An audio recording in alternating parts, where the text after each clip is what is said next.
Түлектеріңізді ұясынан ұшырып шыға беріңіздер. Құрметті ата-аналар, барлықтарыңызға денсаулық, бақыт тілеймін. Осындай балаларыңызды қызығын көре беріңіздер. Әрқашан құрметті түлектер, енді мектеп бітіріп жатырсыңдар. Ертең оқуға түсесіңдер, үлкен азамат болыңдар, азаматша болыңдар. Ата-аналарыңызды сыйлап, әрқашан бақытты болыңдар. Ата-аналардың жемістеріңді көре берсін, сол үшін жақсы егіндер. Рахмет деп қошеттен көп азаматтар қаттырып беріңіздер. Аленің алдарыңызға ас қойды, екі олды бос қойды деп ішіп жеп отырыңыздар да, міне тамақтан дәмден алып отырыңыздар. Тойларыңыз қойғыласын, мінеки жас түлектер, қадамдарыңыз жауын құтты болсын деп отырып, тағы да біздің аяғының мына жақсы бір қарындасы тағы бір тұрып, бейін сіздерге тарту етіп отыр. Енді қошетпен көп азаматтар кәнекей бейді қақтарайық.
Ал енді құрметті тойдымадар ішіп жеп отырыңыздар, алып отырыңыздар.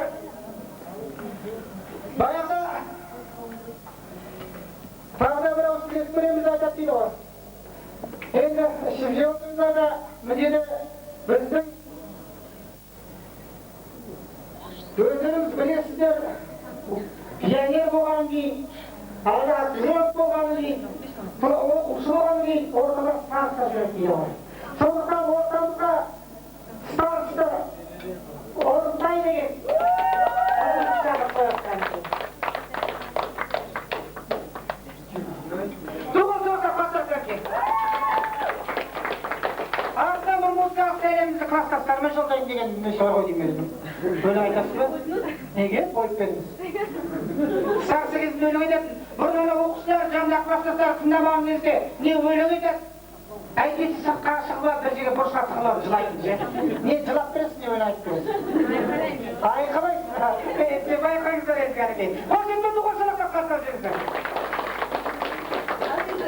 Құрметті ұстаздар, ата-аналар, класстастар, жолдастар, бүгін осындай үлкен сапарға аяқ басып отырмыз. Құтты болсын, ең біріншіден айтайын дегенім, осы жердегі ата-аналарымыз, осы кісілердің арқасы, осылай ойнап күліп осы күнге жеткеніміз, осы кісілерге үлкен рахметімді айтамын. Осы ата-аналарымыз аман болсын. Және де осы 11 жыл, өзім 11 жыл бойы 76 қазақ орта мектебінде оқыдым. Осы мектептің ұстаздарына деген сондай бір сүйіспеншілігім, осы кісілер әрқашанда аман болсын, осындай оқушылардың жемісін көріп, әрі қарай осындай түлектер шығара беруіне тілектеспін. Ал енді өзімнің класстас жолдастарыма айтатыным, осы үлкен сапарға аттанып отырсыздар, сіздерге алдағы өмірдің ащысы мен тұщысына төзіп, осы Қазақстанымыздың, халқымыздың қалаулы, еліміздің елеулі азаматы болып, Қазақстанның байрағын, туын көкке көтерер, еліміздің бірден-бір азаматы болуына өзім шын жүректен тілектеспін. Және де осы азаматы болады деп шын жүректен ойлаймын. Мерекелер күтіңіз, бәріңізге бақыт, зор денсаулық, ата-аналар, ұстаздар, осылай күліп ойнап жүре беріңіздер. Бәрі жақсылықта кездесіп, әрқашанда осылай балаларыңыздың қызығын көріп, мерекелерді тойлай беріңіздер. Ой, рахмет деп қанекей. Старостаны құрметті туған сұрақтап қарсап жүріңіздер кәнекей. Ал енді жаңағы орынбай старостамыз құрметіне саулаңыздар, қыздар-ай. Поехали.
Өзі қыз көрсем, жас көрсем, есім шығып, қағазым қайда қалған білдірді. Жас болдық, мас болдық, осының бәрі. Деп айтады дейді ғой. Енді келесіде бір әлгі бір не бар дейді, тағы бір тілек бар дейді. Баяғыда осындай отырыста болды дейді. осындай отырыста дейді, үйіне қонақта болып, бір тоқ бермей қойды дейді. Енді ойын күлкі болсын деп жатырмын. Тоқ бермей қойды да, содан үйге кетті дейді. Сосын әйеліне айтады дейді, құлдым, ет асшы деп. Көздегі шалғаны ет жеп, шайын ішіп келді ғой бұның ол. Айналайын ас деді ғой депті. Ет ас дейді. Bir şartım var mı diyor dedi. Şu şeyin bu ağzında durma durmayı diyor dedi. Koydun mu bir şartı var mı dedi. Çok iyi dedi. 24 saat nefesleştirme var diyor dedi. Sonra bir şart alıp gitti. Sonra kıydı. Sonra dedi. Sen benim can yoldaşımsın ғой. Сенен басқа маған кім жан ашиды? Маған бір тост бер жасап. Содан кейін бір тост берді ғой үйінде отырып. Екеуден екеу отырып. Bir тост бергеннен айтады, алайын, жақсылық болсын. Қалай олай, қайыршыға, мұн олай.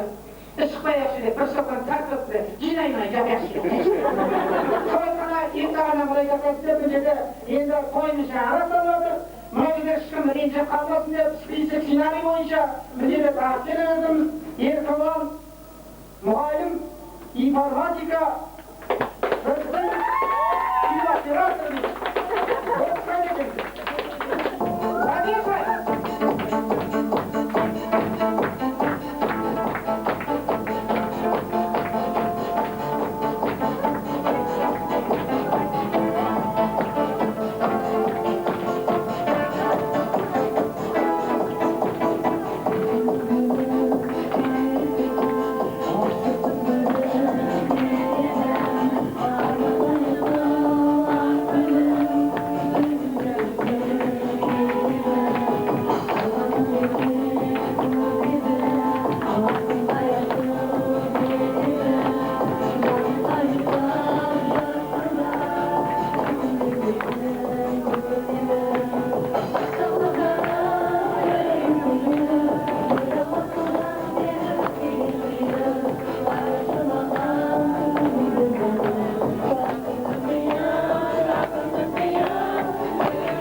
Енді құрметті тойдымандары, қаладағы кезек алтынап кепсіз дейді, қырмызының папасы дейді.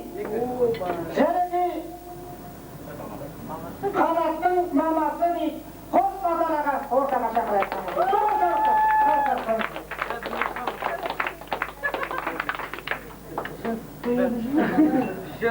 Құда өзі құда мен құдағиды ортаға шақырған деп отырады.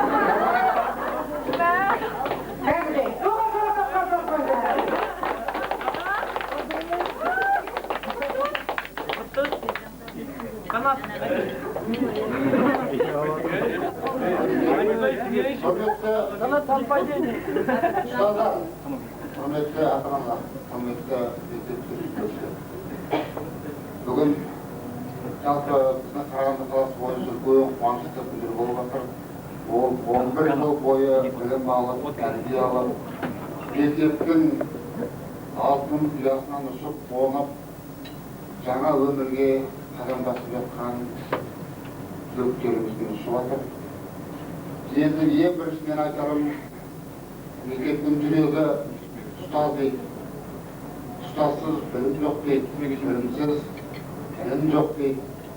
Сондықтан осы бүгінгі 76-шы орта мектебінің ұстаздар қауымына, оның әкімшілігіне, ата-аналар атынан, өзімнің атынан тілейтінім осындай түлектеріміз көп болсын. Жемістеріңіздің жалғасын көре беріңіздер. Бізде мұғалімдерде шаруашылық еңбектері бар. Сол еңбектің шегіне жетіңіздер.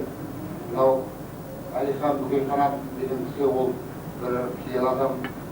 Сондықтан осы мектептің аталу соғысының аты, сондықтан осы мектептің намысын жерге тастамаңыздар, құрметті мектеп түлектері. Мына берген ұстаздарыңыздың ілімін жалғастыра беріңіздер.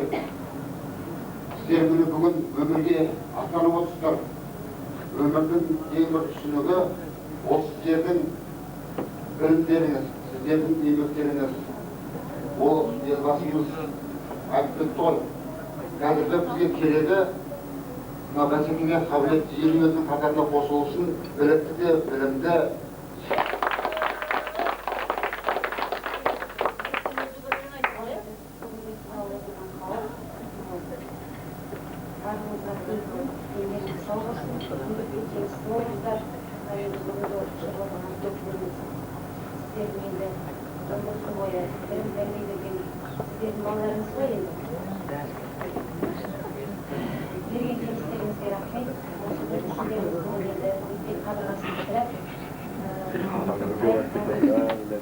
Алға басып, жолдарын таба білсін, елдері сау болсын, еңбектеріңіз жемісті болсын, семьяларыңыз бақытты болыңыздар. Өзімнің балама, сен оқыдырған қауым, ата-ана, бәрімізге сол жақсылық тілеймін.